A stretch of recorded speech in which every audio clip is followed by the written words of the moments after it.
Medical errors are the third leading cause of death in the United States. Researchers say the quality of care could get even worse as we face a looming hospital bed shortage. New at 4, Circle of Health reporter Denise Sador is here with new research that suggests it could happen much sooner than later. Right. If you think hospitals feel full now, just wait. UCLA researchers predict a severe nationwide hospital bed shortage in the next 7 years. And at the same time, we'll have more people over the age of 65 than under 18. And that may also drive the need for more hospital beds. Researchers show us how this can affect all of us and how we can prevent a critical hospital bed shortage. If you go to the ER and doctors determine you need to be admitted, it can be a long wait. Our mean boarding time right now is somewhere between 24 to 35 hours. At peak times, UCLA hospitalist Dr. Richard Luchter says patients can wait up to 100 hours, and that's nationwide. In the decade leading up to the COVID pandemic, the national hospital bed occupancy was at about 64%.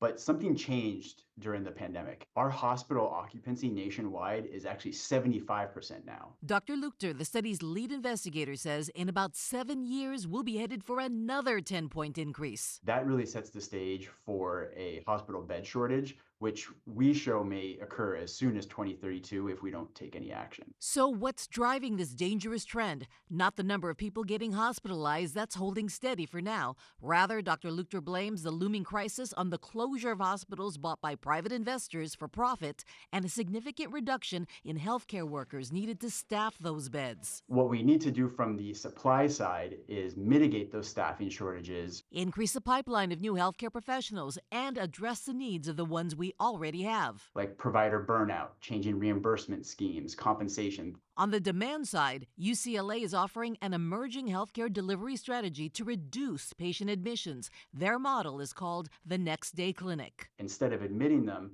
send them to our high acuity clinic where we treat them for things like heart failure, pneumonia, try to take what would historically be inpatient care and replace it with outpatient care.